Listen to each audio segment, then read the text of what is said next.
Hi, I'm Amanda Miller, and this is Foundations of Education, Week 2, Forces on Education. The first question was the role of economic, political, and social forces on school reform during the first half of the 20th century.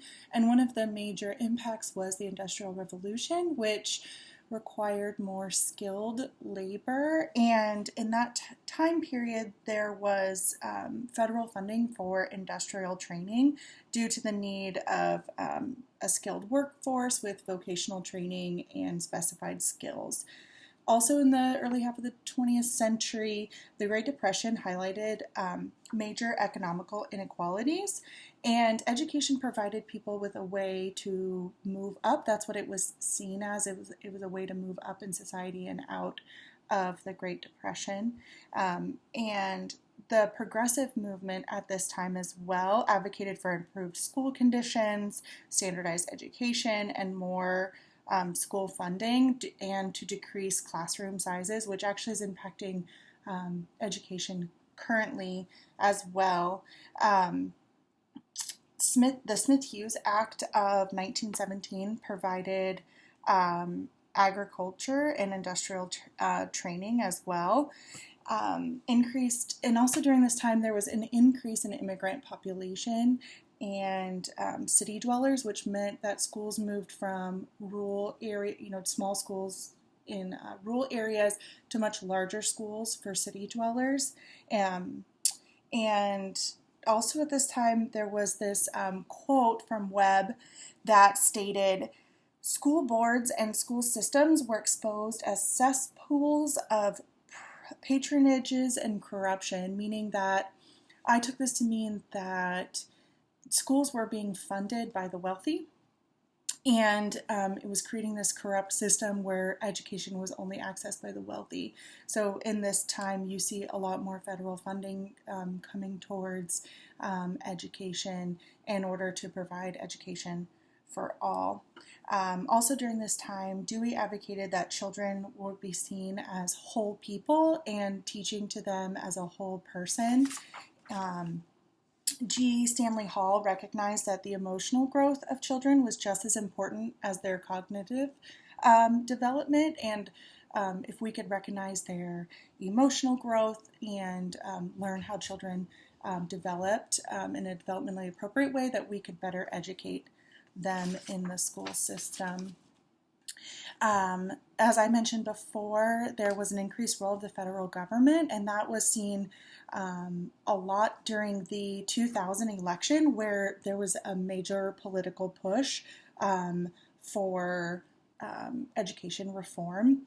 According to Webb and Metha, Bush was the enactor of the NCLB, the No Child Left Behind Act, and what that did was it furthered state standards and accountability.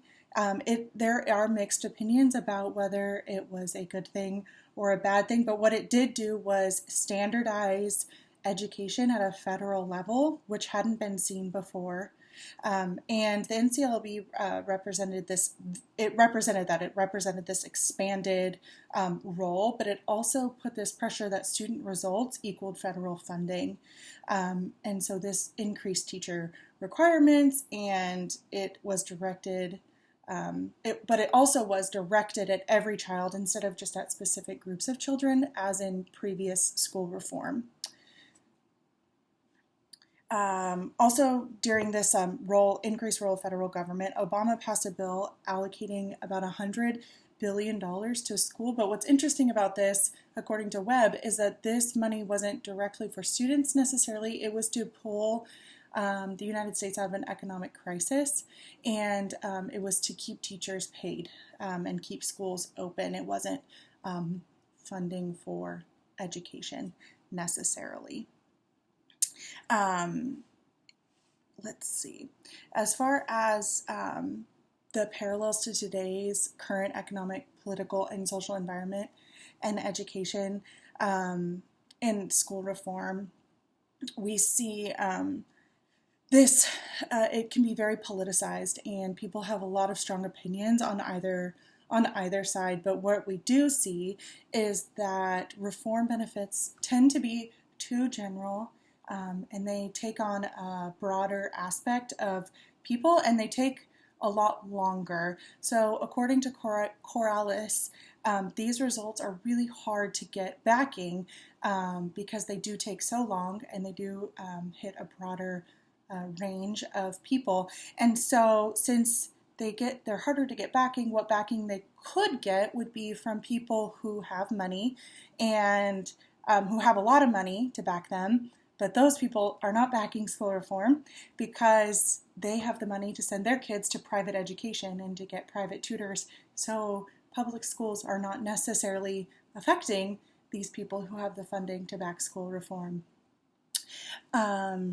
According to CELIG, there's been an increased diversity in our school population, and therefore it has prompted social inclusivity, but it also has this side effect that is everyone is fighting for their own needs. So you have people that are all want the same goal of school reform and better education, but tend to be fighting against each other because the specific reform is not meeting their needs.